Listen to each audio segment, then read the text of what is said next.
warm welcome to all of you present here.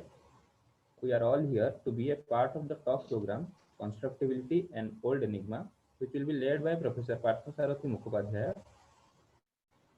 This program is organized by Correlief Math Club of MTTS alumni in association with MTTS Trust.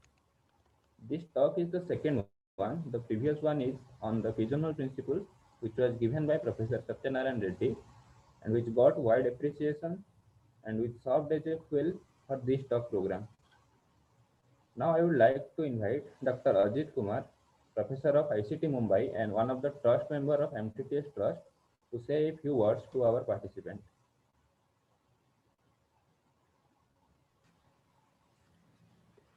Thank you, Mohan. So first of all, a very good morning to all of you. First of all, I would like to compliment this group of MTTS alumni, very enthusiastic students who have thought of this to organize several activities, and this is, as the Manmohan said, this is the second one, and this is quite good activity. And so I'm sure all of you, I'm sure most of you must be the MTTS alumni, so already you know what is this MTTS and all that. But in any case, I believe also people are watching over YouTube. So let me just briefly mention about this MTTS and MTTS Trust. So MTTS it stands Mathematics Training and Talent Search Program, which was started in 1993, basically a brainchild of Professor S. Kumresan and a group of very, very enthusiastic mathematicians at that time. And it was actually a 4 weeks program in summer for undergraduate and postgraduate students, level 1 and level 2. Later on, level O for second year BSc students was also added, and simultaneously it was conducted at different places. So since then, I mean, this program has evolved quite a bit and it has helped many students coming from very, very diverse background, some of them coming from rural background, etc. The MTTS has always tried to kind of motivate students or encourage students who are coming from rural background and also the girl students. So basically, since its inception, the National Board for Higher Mathematics have been giving financial support to this program, and later on the MTTS also added some of the activities after several requests from its alumni, teachers. The MTTS started mini MTTS program, which was formally started in 2011, I think 2010 or 11, and also teachers training program called Pedagogical Training for Mathematics Teacher, that was again started formally in 2012. When I say formally, I mean before that informal small programs by MTTS core team were also conducted, but formally it started in 2012. Okay, so and in 2016, the National Core Committee of MTTS thought of registering MTTS as a trust so that this can be sustained for a longer period and basically to kind of look into the activities or organize the activities that MTTS have organized very successfully, very effectively since 1993. So in 2016 December, it was registered as a trust, and then it took little bit of time to kind of formalize everything so that it can be organized as an MTTS trust. And from 2018, all the activities under MTTS umbrella are now organized by the MTTS Trust. So, and now if you look at the activities has also expanded. In fact, uh, this lockdown has also given us opportunity to go beyond this physical camp. Of course, we all of us are waiting for the situation to become normal so that we can have these activities uh, by having physical camps. Nothing can replace that, but at present we all have to kind of manage with these constraints. So, but then MTTS, as usual, as I said, it has evolved. Now MTTS, what it is completely different from how it started, and it has evolved because of the response from its MTTS alumni, feedback from the alumni, teachers, and well-wishers. So based on that, uh, again, MTTS thought of not to be kind of left behind, and we organized a summer camp of 3 weeks. Simultaneously, 4 programs were conducted, and then we have conducted online activities, and recently we also conducted open online foundation course in mathematics, which was organized for students all across the country, 6 programs simultaneously. It's a very huge program, very successful program, and I must thank, as a trustee, MTTS trustee, I must thank all the people who helped the trust to reach out deserving students. And of course, we have short program in mathematics, which is dedicated to a particular topic. And we also have kind of open, online open forum in mathematics that also already 3-4 activities have been organized. So actually, we are trying to reach to as many students, teachers as possible. But of course, there are constraints in terms of course, the first thing is the financial constraints. The other constraints, the major constraint is in terms of resource people and all that. But Trust is really happy that several of its alumni are coming forward in its endeavor to kind of improve the mathematics uh, fundamentals of the in India and help the students to choose career in mathematics. So of course, since you have given me opportunity, I would also like to appeal all the alumni and well-wishers that we have kind of also just recently opened for receiving donations, which is kind of tax, which has also tax exemption. So request all of you to give contribution, uh, whether small amount, big amount, doesn't matter. Everything is going to be very useful, and we will use this your contribution for conducting all these activities that we have been doing very successfully. So not only that, in case you know some industry or somebody who could be approached, you can let us know. We can approach them for financial help. And this is because, as you know, I mean, the government has the limited funds, etc. So sometimes, and we have expanded our activities quite substantially. So we need to have more means. So I request all of you to kind of look at this MTT's website. There is a link where you will see a small kind of introduction, the brochure of this MTTS Trust along with the account details, etc. So I look forward all of you to kind of help your alma mater and let us take this to a greater height. So once again, I would like to thank all these students who have come together to organize such a nice program, and also thank Professor Parthasarathi for agreeing to give his lectures. Thank you very much and all the best. Thank you, Ajit sir.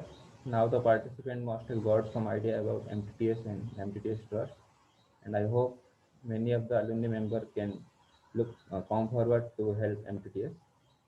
Before proceeding to the lecture, I would like to invite Tamogna to do a formal introduction of our speaker. Okay. Good morning, everyone.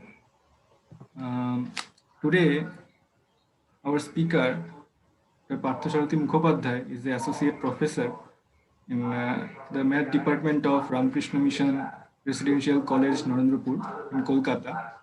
He is popularly known as PSM in West Bengal, and he has many books starting from HS level to postgraduate levels. And one thing which is very special about him, he is very passionate about zero. You can find a YouTube video uploaded. I think 3 years ago. It was given in IIT Gandhinagar. Though it was a 1 hour, almost 1 hour lecture on zero. The title is Zero and Eternal Enigma. But he has the kind of study and research about zero. He can talk hours after hours on zero. I heard some of my friends talking that he has given a discussion and talk over 6 or 7 hours long about zero. Again, he is connected with so many activities about ancient mathematics and research like Bakshali manuscript, Pingala Chanda Sutram, etc.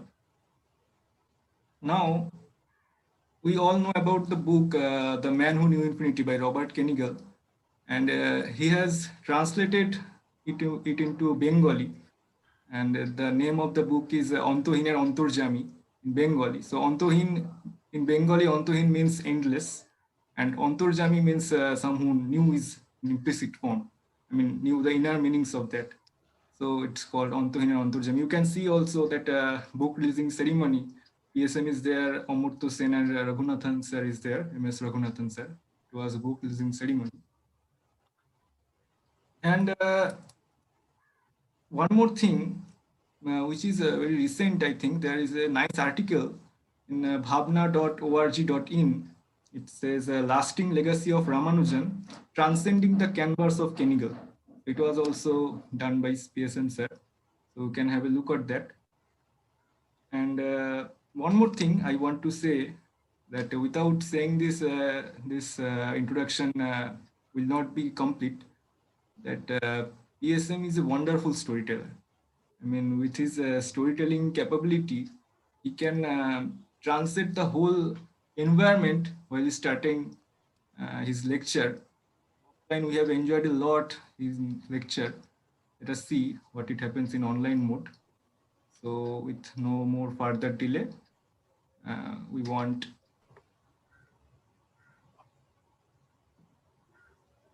So a very good morning and warm welcome to everybody, and thanks very much to the MTTS. Actually, right from its beginning days, I am aware of it, but didn't have an opportunity to somehow interact with MTTS directly. So getting that for the first time, I am thrilled really, and thanks very much to Tomogno. He has done quite a research on my photographs. I have seen that. It's amazing. Anyway, and a little bit of correction. It was not a 6-7 year lecture. That is quite, beyond human capacity. It was about 3.5 hours on zero. Anyway, so today our subject is not zero. Let us talk about what we intend to, the constructibility. So one small request at the beginning to any of the organizer, maybe Tomogno himself, that please remind me about this 45 minutes schedule, right? I'll try to keep time according to what I have planned, but you see, this particular format of lecture is new to me. Usually I go on continuing it. So about 40 minutes, if you can give me a kind of warning, that then I can just try to finish it with as a meaningful juncture and then take it up again. So let me begin with this lecture itself, constructibility. So there is a prelogue to this entire story. You know, this whole thing goes back quite a few years. Actually, when my elder daughter, she's doing her PhD now. So the time I'm talking about, she was in class 6. So one day she approached me and asked this simple question with a divider in her hand, that Baba, what is this instrument? What is to be done with this? You everybody know a divider, right? That's there in your instrument box, something similar to a compass, but with sort of at the two ends. Unlike a compass, there is one pencil and another this piercing point. There you have the same thing in both the sides, divider.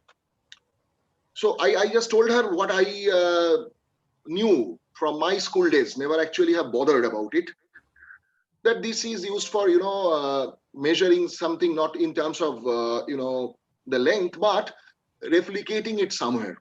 You put the two sharp needles at the end of a line segment, adjust it, and then you replace it somewhere else and pierce a little bit, and you get the exact replica. The same length can be transferred. So I told her that.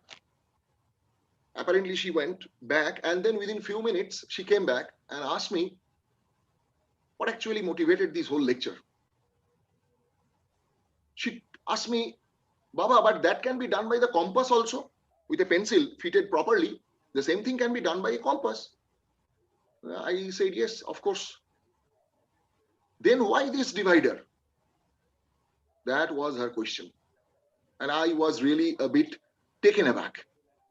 So for me, mathematically, the question was like this: is there anything that the divider can do that the compass cannot?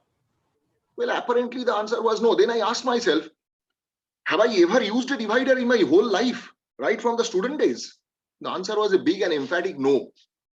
Well, at that point of time, what I did was, the seniors always do. I told the kid that, okay, you don't disturb me. You see, I'm quite busy with my homework.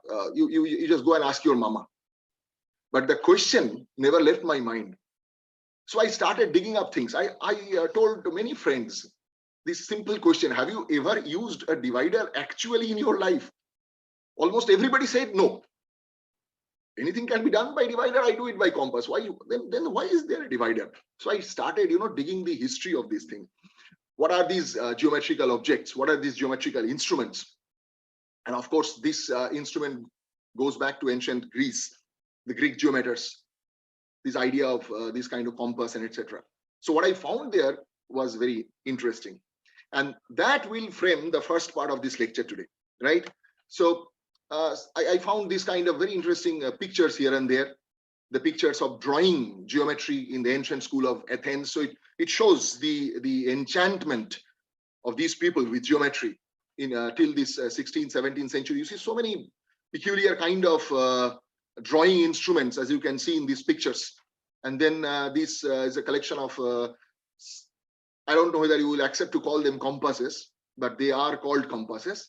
In the National Museum of American History, the Smithsonian Institute, these are these things are preserved. And then with all these things, what I found, I would like to share with you at the beginning of this lecture today. You see, this is the aim in brief, these classical construction problems of Greek geometry from their proper perspective, and some of which, as I understand, unfortunately, quite often misunderstood and misinterpreted due to the lack of rigor in their formation. Formulation of a problem is absolutely important in mathematics. Unless you ask the right question, getting a right answer is absolutely impossible. So it is very important to know how to ask the right question. Now, there are certain things in Greek geometry which are considered as unsolvable problems.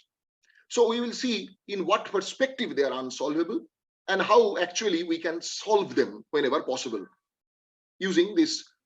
There's a link, and this lecture is ultimately going to be something important from the perspective of modern mathematics also. It's not that only storytelling. Of course, there is a story and there is a deep mathematics involved, the mathematics that is known as modern algebra. And I would like to draw a connection, a linkage between these two. This is one of the fantastic area that explores the so-called idea of algebraization of geometry.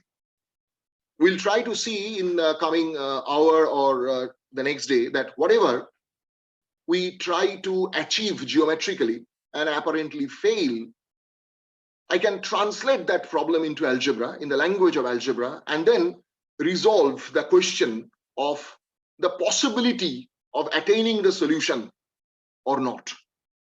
And this translation of one to other is it's a general benchmark of the modern mathematics as a whole.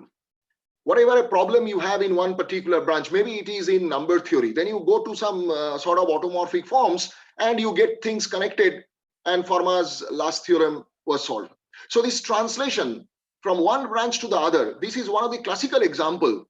This particular one that I am going to talk about today is this classical geometric problems. In the language of higher mathematics, these are related to what is known as field extension theory, and it is taught in the master's level of MSc level of abstract algebra class. But my objective here is a bit different. I'm not going to put things in that formal manner without compromising with the rigor, of course, but I'm going to bring it down to ground level, so that even as I feel, and I have done this quite a few times, that even a good student of higher secondary should be able to follow the argument, the logic that we are going to present in front of you. But well, before that, we need to understand what this Greek geometry construction problem is all about. So what I found initially was a bit perplexing for me, that these Greeks, they used to do this geometry in a bit different manner that we do today. First of all, one must understand, if it is not known to you already, that at that particular point of time, the idea of measuring was absolutely unavailable. Measuring a length of a segment, or measuring an angle, was beyond the Greek geometers. Remember, that is the time I'm talking about, some 300, 400, 500 BC. The idea of real number was yet to develop. Number, for Greek people, were only positive integers. They even didn't recognize zero as a number. Positive integers, and in certain cases, some ratio of the positive integers, which actually later on formed as rational numbers. They are even hesitant with irrational numbers, but that's a different story. The problem that you have to accept and try to appreciate right now is whatever they did, not measuring anything. I just give an example so that you can connect and follow. See, this is a very ordinary kind of construction problem in lower class, maybe class 7 or 8, that you are given two line segments, like say 3.5 centimeter and 6.8 centimeter, and an angle 30 degree. The problem is draw a triangle so that these two sides are adjacent sides and the included angle is the given 30-degree angle. Everybody does that. How? You place your ruler, draw the lines first on the top of the page, and you also construct that angle 30 degree, and then use your compass and replicate it somewhere else and do the construction. That is how it is being taught in the school till now. In the Greek period, what was this problem? How was this problem posed? It was two given segments. That's all. No question of having 3.5 centimeter or 6.8 centimeter. That makes no sense at that point of time. Remember, however great mathematician, geometer these people may be, Euclid and so on.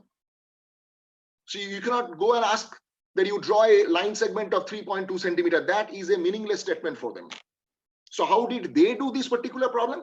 Given segment means at that point of time, it is really given. You just draw them physically.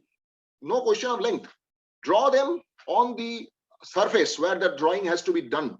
There's maybe a dust board, maybe something like that, where this drawing is being done. The problem is, challenge is this: two lines are being drawn physically by someone and an angle is drawn there physically by someone. The question is now whether you can construct a triangle with the sides as the adjacent sides and that angle as an included angle. Absolutely no idea of, and no requirement. More than idea is important, the fact that there were no requirement of understanding the length.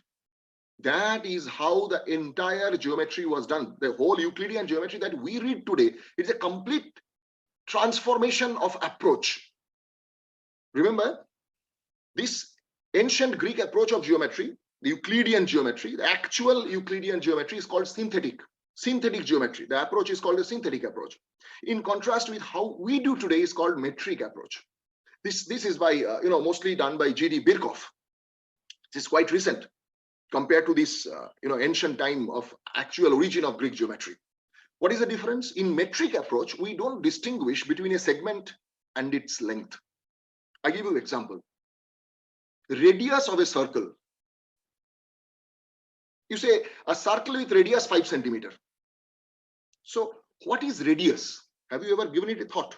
Mathematically, to be honest, what is the radius? Is it the line segment itself from the center to the circle? Or it is the length of that line segment that is called radius? See, we don't discriminate. We say radius 5 centimeter. We don't say length of the radius is 5 centimeter. That's the advantage of metric approach. Metric approach, this metric geometry actually gave us this freedom of thinking a line, that infinite line, as an infinite ruler with some origin chosen as 0 and some pre-chosen standard length as your unit. That is basically the Cantor-Dedekind axiom that allows you to think of an infinite line as an infinite ruler. The modern ruler we use is only a part of that allows us to measure lengths. This idea was not there in Greece at that point of time. More importantly, this idea was not required for development of that geometry that we learn today. All these were developed at that point of time, but in this approach. I give another example so that you can appreciate the difference. Say it's a very simple thing in lower classes that you talk about similar triangles. Two triangles are similar, right? Equiangular. Then the sides are proportional. So ABC and XYZ are two equiangular triangles, similar triangles. Immediately our conclusion from that theorem is, so AB by XY, ABC and XY in that order if you name them, AB by XY is BC by YZ is equal to CA by ZX. And everybody is happy. See, you have never bothered to think what is the meaning of AB by XY. By is division, right? Division, you are making division. Division is allowed only between numbers. AB is not a number, AB is a segment. See, again, that is the spirit of metric approach. Mathematically, what you mean actually is the length of AB divided by length of XY, but you need not bother about that. The length of the segment and the segment itself are interchangeably used. That is the new approach, and that made geometry much easier to understand, much accessible to the modern people. That's why this is so popular nowadays. Synthetic language of geometry, if you ever see the Heath translation of the original Euclid, you will see how complicated the language is. But look at these masters. In spite of this fact that they were not aware of this kind of thing, they could manage to find correctly all these theorems and constructions. Now, what was their construction instrument? First thing that they used is not the ruler that we use today. So their ruler, as I would like to show you, is this, the unmarked ruler. You see the difference? That's the Greek ruler. You think it is your ruler? No, your ruler is this one. If you see what I mean, your ruler is this one. Can you see it? Graduated, right? By which you can measure length. But Greek ruler was this. It's called a straight edge, by virtue of which you can and you are permitted to draw a line segment. No question of length. No question of measuring. You cannot draw another line segment of equal length. This is an impossible proposition. In fact, a meaningless proposition as far as this drawing instrument is concerned. So that was the Greek ruler. We will see how they used to do this construction with this kind of poor instrument. There is another one, compass. Greek compass is nowadays in modern language, if I want to call it, it's called collapsible compass. What exactly is that object? I have one collapsible compass for you. That's it. You see? Do you think it's the usual compass? Perhaps you have seen it in your school days, right? On the blackboard, teacher used to draw circles, etc. by using this. That's a compass, but Greek compass, it's not the compass you know. What's the difference? The difference is this. When you put this compass, the Greek compass, this is the tip. You can see the tip here, right? This is the tip. You put it on the paper and adjust it according to your requirement to a certain length, and you draw a circle or an arc. And then you can copy it somewhere else. You can remove it, you can move it from that particular position of the paper, put it somewhere else and draw an arc of equal radius or a circle of equal radius. That is not possible with this particular compass. This is collapsible in the sense that once you lift it off like this. You lift it off, it immediately collapses. You are not permitted to draw another arc of equal radius. Only one circle at a time can be drawn. Of course, theoretically, any radius is allowed. Any radius is allowed. This is the Greek collapsible compass. Now imagine, with this apparently poor instrument, they used to, and they could successfully do all these constructions, all those constructions that you have learned in your school days. Remember those typical construction of, say, mean proportional, the construction of, a square equal in area to a given rectangle, construction of common tangents, all those complicated constructions by these instruments, yes. The collapsible compass and the unmarked ruler, the straight edge. It's amazing. How could they manage? That's the first question we are going to answer here. And then, of course, a very pertinent question. Why did they choose to do it this way? Why couldn't they, tighten the screw at the top and make it the normal compass? Because that was to be done by divider. This is a philosophical question. Greek society at that point of time was driven by philosophers. There's a gentleman called Plato, and the Platonian dictum is whatever can be done by this unmarked ruler, the straight edge and collapsible compass, is to be called geometry. Anything else is inferior. Measurement, that was used to be considered by, it's an inferior job. It's a draftsman job. The philosophers, the thinkers, the mathematicians, they are not to be bothered by this, mundane task of measuring something. That is now never bothered about. Conceptual things, in Plato's academy, it was written at the gate, let no one ignorant of geometry enter. That was the status of geometry in that society, and the idea of geometry was dictated by Plato and his school, that whatever that can be done by this collapsible compass and unmarked ruler is to be called pure and sublime geometry. Not that the other mathematicians didn't use some other instruments, they did. And that was considered inferior kind of geometry than this one. It's amazing. And everybody accepted that too. Why? There's another question. See, Plato was no Hitler. That if you don't, listen to Plato, then maybe your life is at stake. That was not the situation. Then everybody, like mathematicians, people like Euclid and so many Archimedes and so on, everybody, why they resorted to stick to this peculiar kind of restriction? That is a mathematically important question, because they could manage to construct almost everything by these two instruments. Putting the thing, this making that, that screw at the top, making it tight and allowing this physically to move somewhere else and draw another equal circle, that is an extra constraint. The approach in mathematics always has been minimalistic. The premise must be minimal as possible. Whatever you need to assume or accept to begin with, everything else can be deduced out of that. So if theoretically geometry says that there exists a circle, that's an axiom. The existence is axiomatized. Replicating it is not axiomatized. That there is a provision, it is being allowed that a circle with any radius can be replicated somewhere else. That's not a part of the axiom of Euclidean geometry. So the question is, why do I use the instrument in such a way that it allows me to replicate? Then I am actually using more than what I have theoretically assumed. And more importantly, the fact remains this, that with this peculiar restriction of using this unmarked ruler and this collapsible compass, the so-called poor instruments, as I prefer to call them, they could manage almost every construction that is possible. Can you even think over it? What is the easiest construction that you can think of? Possibly bisection of an angle, the most easiest construction, right? You are given a kind of angle there, right? There's a kind of angle. What do you do in bisecting it? You just take your compass, modern compass, today's compass. And what do? You just take any arbitrary arc with any arbitrary radius. And with that equal radius, you draw the two arcs here.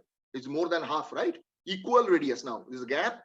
You just adjust your compass so that it is more than half, and you just draw two arcs here and there and then join. Everybody knows that, right? But you see, there you require this property that you have to shift and you have to be able to draw another arc of equal radius. Only then you get that point which is to be joined with the vertex of the angle so that you get this internal bisector.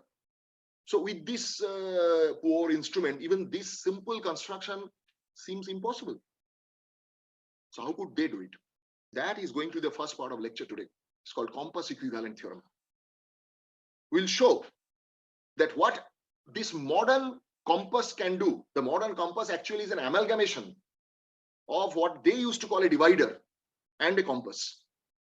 Their compass and divider amalgamated together, this is the modern compass that can shift from one place to other without changing the opening. But I am not going to use it. I am in the next few 30 minutes or 40 minutes, I am going to do it the way Greeks did. What is the difference? It is amazing to see in front of you. You will see it here, dynamic animations one after another. I will try to present. If you can't follow, don't get disappointed. I will repeat the presentation. Unfortunately, I cannot control the speed. The animations are made for, facial, face-to-face situation where I can actually explain it also physically with a laser torch or something. Here I will be trying to explain it side by side, but I may repeat the construction once again so that if for the first time you can't follow the steps, next time sure enough, if you concentrate properly, you will be able to follow the steps. So what do I propose to do? I propose to show, and this is what I am doing. It's in the light of a fantastic book. It's called Elementary Geometry from Advanced Standpoint by Edwin Moyes. Later, please note down the book at some other point of time once these lectures are over. Manage it from any library. It's not readily available in market. It's an ancient old book. It's a fantastic one. Elementary Geometry from Advanced Standpoint. Really, really advanced standpoint.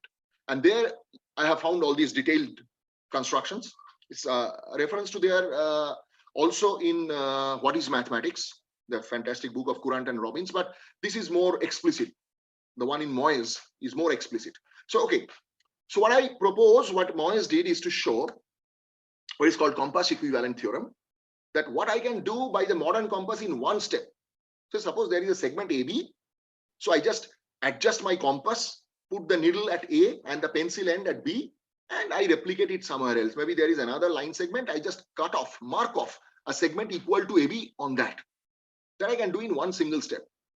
With the collapsible compass and unmarked ruler, this thing can be done in 4 steps. That's the only difference. See, had the case been it cannot be done, then perhaps the geometers would have told Plato that, okay, Mr. Plato, please be complacent with your philosophy, don't interfere in mathematics. Perhaps. But you see, it didn't happen because it could have been done. Maybe in 4 steps. That's not difficult. Mathematics and mathematicians are never, they're afraid of complications. If complications are theoretically important, then it is welcome. And here the theoretical importance is the fact, the minimalistic approach. Why should I put that extra constraint? What is the theoretical backup for that? There's no backup.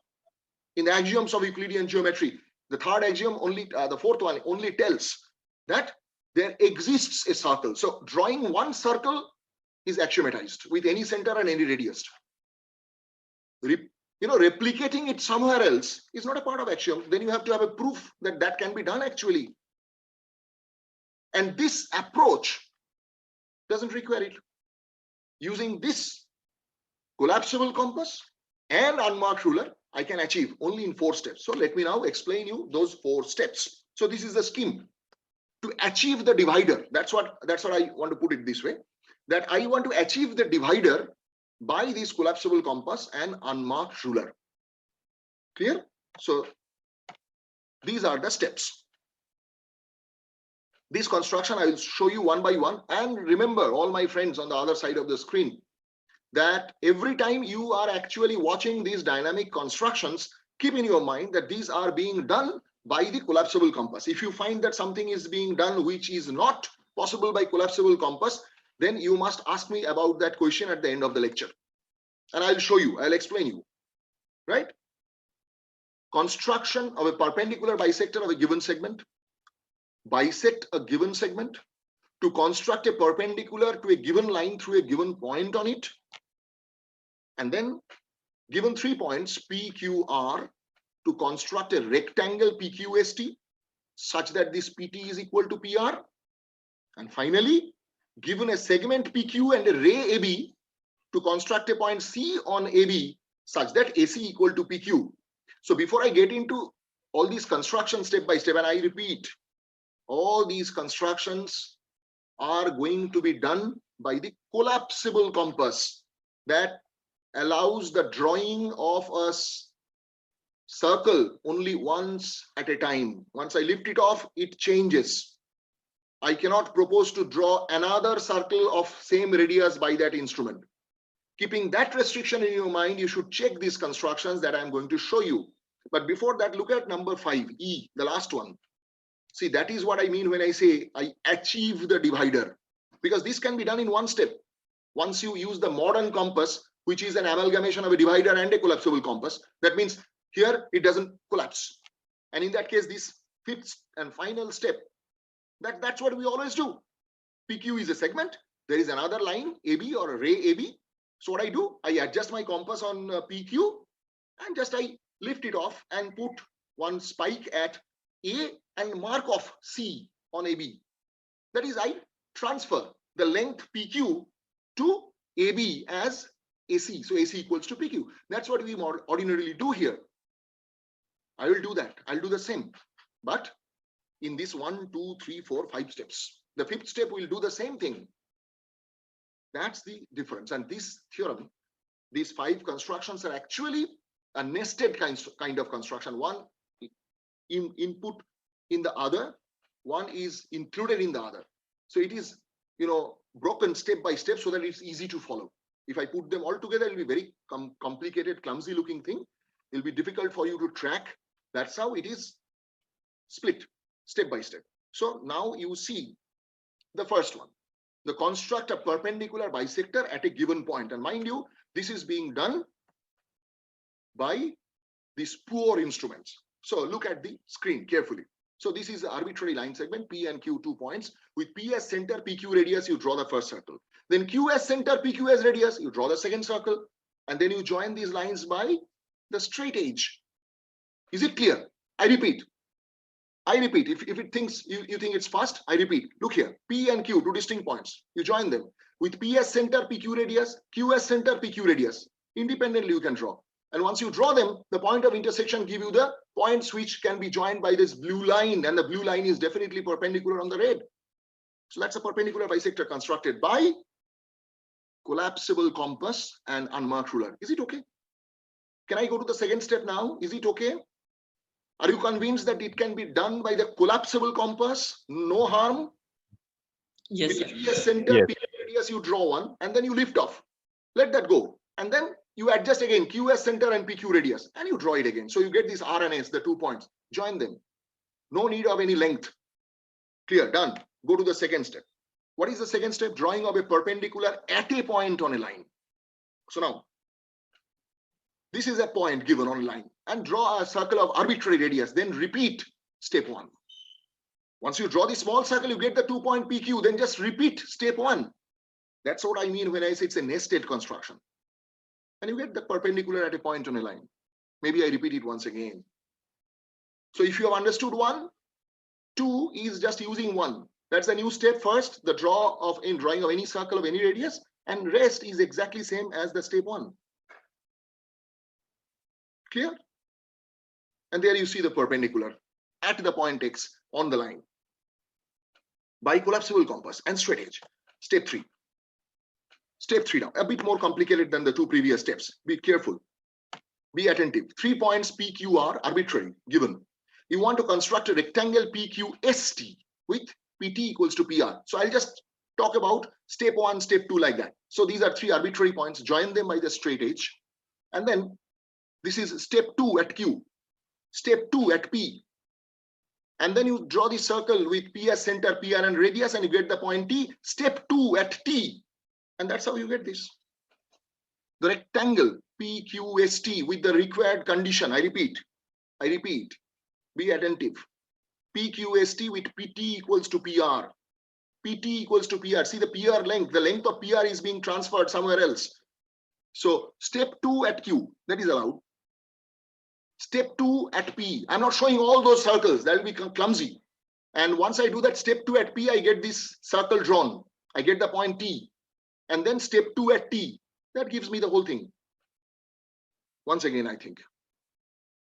This time, I'm not going to say anything. Just follow yourself. PT equals to PR. And all by collapsible compass. Step 2 at Q. Step 2 at P. Draw the circle with P as center and PR radius. You get this PT. Step 2 at T. And that's how you get this. Clear enough? See the transfer of length from RP to PT.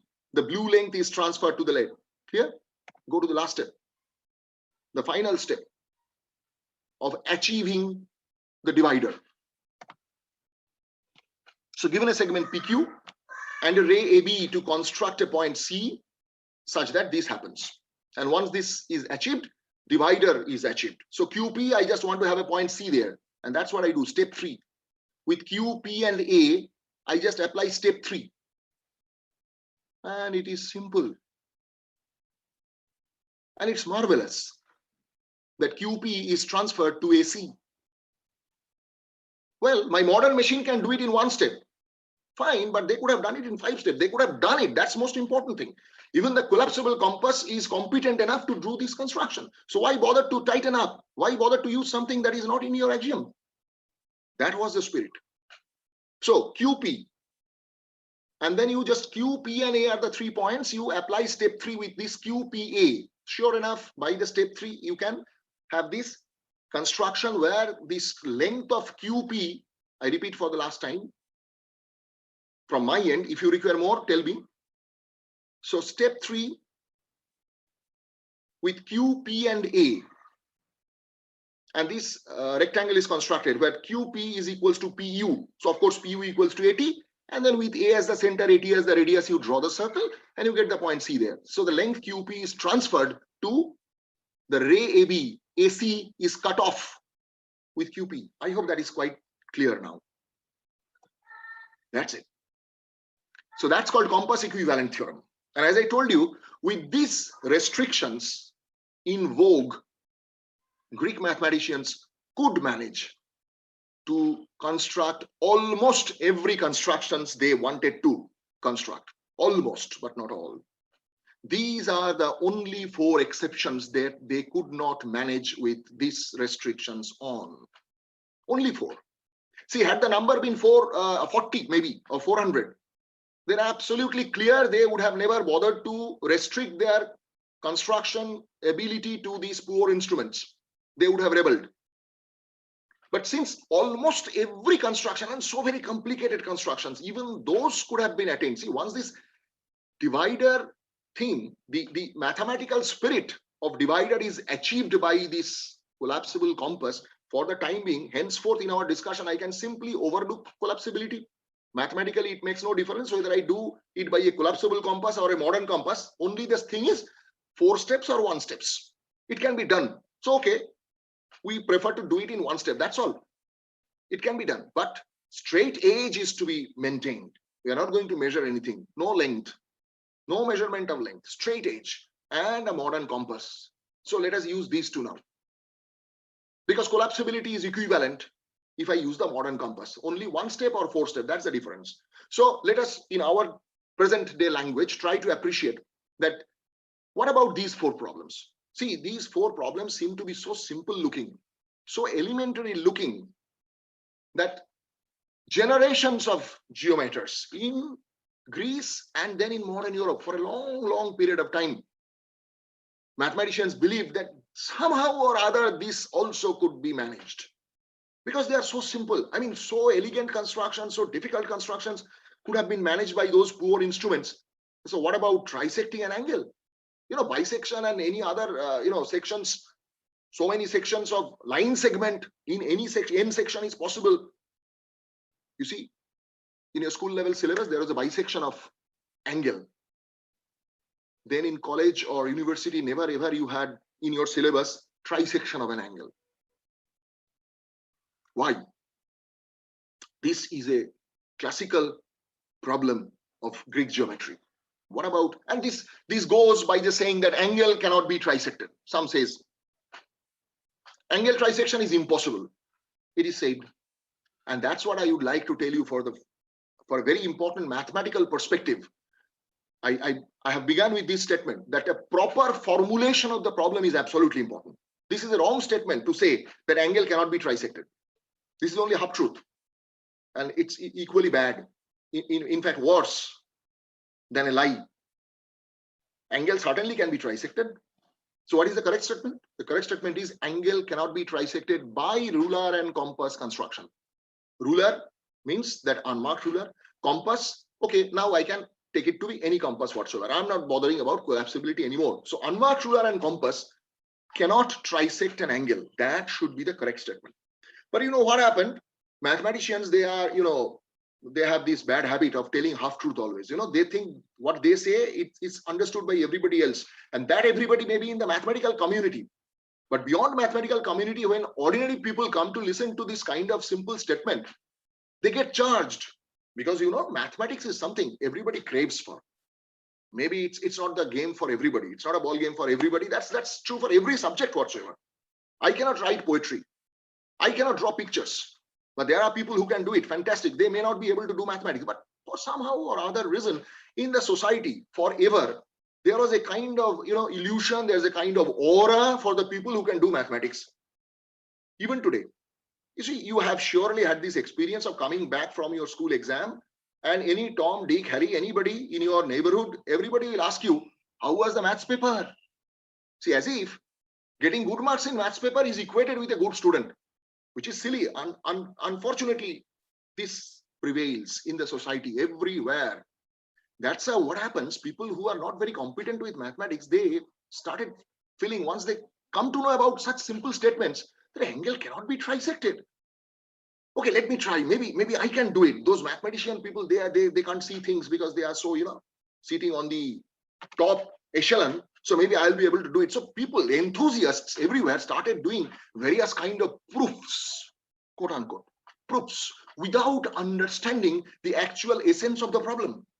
See, the actual essence of the problem is not the fact that angle cannot be trisected. Well, of course, in modern mathematics, I can always do it. I just put the protractor, protractor is the measurement for the angle. I just do it. I measure it, divide it by 3. Whatever I get is a real number, and then I draw that. Using the protractor, maybe once again, it's a finer protractor, perhaps I need, so I get a trisector. That's not the problem. Even by using ruler and compass, certain angles may be trisected. Of course, you say you take 90-degree angle. By ruler and compass, certainly you can draw a 60-degree there. So what this line of 60 degree is with respect to the 90-degree angle? With respect to this 90-degree angle, the line for 60 degrees, one trisector, of course. So even by ruler and compass, you can trisect 90 degree. So the proper formulation of the problem should be this, that an angle cannot be trisected by ruler and compass in general. See, that in general part is another thing that mathematicians only understand. That something is not possible in mathematics. This doesn't mean it's never possible. Impossible in mathematics is something which you can justify with one single counterexample. When we say a matrix multiplication is non-commutative, we never mean that no matrix, whatever, can ever commute with any other matrix. Not at all. There are so many matrices commute with each other, commuting. There's an entire class of diagonal matrix. So that is not the point.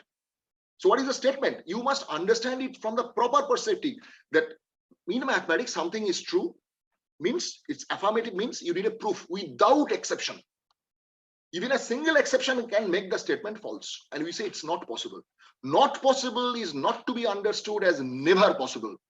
Never possible is much stronger, and in mathematics we don't bother about that. Even one single exception, we don't accept that statement as true. We say it's not possible. But common people are not aware of this mathematical feature of the statement not possible. It came to them as angle trisection is not possible, and they started doing angle trisection. Even these days, you just have such newses pop up here and there in the newspaper in every countries, that there is Euclid in Barakpur. I have seen one such heading in one of the leading newspapers a few years back. Euclid of Barakpur. So Barakpur is a place in a northern suburb of Calcutta. And what the news item tells, that there is a young boy who has claimed to trisect an angle. There is a fantastic method. So he has solved an age-old unsolved problem. See the difficulty of not understanding the proper formulation of the problem. Nobody tells that angle trisection is impossible. Certainly it can be trisected, and it was trisected right at that Greek period by people like Archimedes and many others. There are many other methods, but those methods are not per se ruler and compass construction. Those restrictions, if you want to abide by those restrictions, then you cannot construct this angle trisector. That's the problem. Is, you know what happened? There's a hilarious stories about these angle trisectors and circle squarers and so on. There is a book of Underwood Dudley. There you will find such hilarious stories, people coming and claiming to different mathematical societies that I have solved it. He's certainly not from mathematical background. Even mathematicians tried for a long time and presented proofs which were refuted later by some other mathematician. But hilarious stories are there for people outside the mathematical arena who wanted to be accepted as a trisector of an angle. And it's history that De Morgan, Augustus De Morgan, you're sure you know the name of De Morgan, the famous De Morgan's law. So Augustus De Morgan, when he was president of London Mathematical Society, it turned out to be the fact that Mathematical Society of London had to put in a newspaper, in a leading newspaper, an insertion telling that we are not accepting any further proof of angle trisection. Please don't come and try to give it to us. Because in every seminar or session that they were organizing, there were people coming in and making trouble that I have done a angle trisection proof. So you please acknowledge it and give me the due fame for that. The situation was so tensed. So that's what I mean when I say that people, they crave for mathematics, mathematical fame. So for us, what is important here? Two aspects. First of all, the proper formulation that I have tried. I hope this has gone to you. That the actual problem is what? It is not a draftsman problem. It's not the question whether perfectly you can draw this angle trisector by some machine. That is not the problem. The question is theoretical. Whether any angle, one particular angle, 90 degree, you can trisect, maybe. That doesn't hamper the statement. The statement remains same. Angles cannot be trisected in general by ruler and compass. When I say angle cannot be trisected, actually the other part, I feel others also know, so I don't tell about that. But this has to be there to make the proper understanding of the statement. So two things I will try to show. Number one, if I lift that restriction off, then okay, you can use some other instrument if you want. Then a construction, a theoretical construction, not a kind of measuring and dividing using the concept of real number. No, a geometric construction can be done for angle trisection, and it was done in that Greek age itself. That I'll show you the construction given by Archimedes, the genius that he was. So it is possible. So once it is known that it is possible, there is no further interest in it. People should not waste their time on trying to find something. It is possible. It is already known. Maybe you are finding another equivalent method. Well, if that is something tremendously improved than the existing method, only then it makes sense. Otherwise, just is okay. Maybe it's a good wastage of time. Rather than doing some other nonsense, you are trying your hand, trying your time for finding some equivalent method. But don't ever think that you are doing something new. It's going to make you famous. No, these are already known. This can be done once you shift from that restriction. That restriction is by no means natural to geometry. These restrictions were the Platonian restrictions the Greeks accepted. And I tried to explain you why they perhaps accepted this restriction. Because this Problem was only with these 4 constructions. One is the angle trisection. The second is duplication of cube. I tell you what is that. Duplication of cube means you have a cube. Say, suppose you have a unit cube with 1 unit side length. Then its volume is what? Of course, 1. But duplication means you want to have a cube of double volume. So its volume will be 2. The question is, what will be the length of the side? How can you construct the side of a cube? Would be cube. That volume is exactly double of the given one.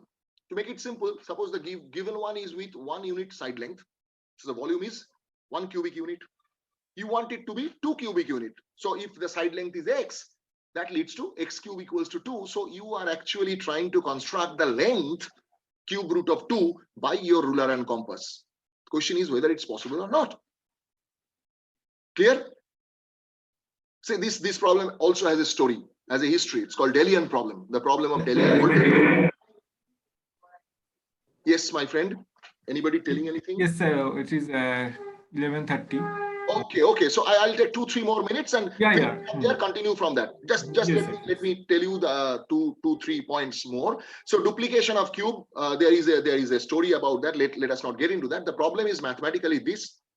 This was altar of Delos, etc. Is there? There's a famine. There's a kind of pandemic situation in ancient Greece, and the monastic people, they preached to the common people, commoners, that you should duplicate the volume of this altar of Apollo, the god, sun god, whose altar is quite small, and that altar was in the shape of a cube. So they suggested that why don't you double the volume? So what the people did, they doubled the side and make a larger altar. And the pandemic, that pandemic was due to plague. There's another, at that point of time, incurable disease. So that pandemic continued. And people, then some mathematician told them, that, what did you do? You were asked to double the volume, but you made it 8 times. You see, instead of a, you make the side twice a, then a cube, the volume, that becomes twice a whole cube, that is 8a cube. So that's why God is more angry. He wanted it to be double. And what the silly people you did. So that's how you try. So that's how the problem came. And then mathematicians were engaged to try and find out the construction of that exact length that will give you the double volume. And that remained beyond their competence, beyond their ability, and that for years and ages. That's the second problem. Third one, to construct a regular heptagon. I'll detail on that in the second part of the talk today. Why heptagon suddenly? Because other polygons, regular polygons, Euclideans could manage to draw. Say, starting with a regular trigon, which is the equilateral triangle, and they used to draw them inscribed within the circle always. So drawing a particular polygon means getting hold of the length of one of its sides. It's a regular polygon, mind you. So all sides and angles, interior angles are equal. So if you get hold of the length of one side, that's actually the chord of a circle. And for that, you need to know that chord gives an angle at the center. If you can construct that chord, that means equivalent, you construct an angle at the center. So it's a regular n-gon you want. So at the center, the angle is 2 pi. So the required construction of angle is 2 pi by n.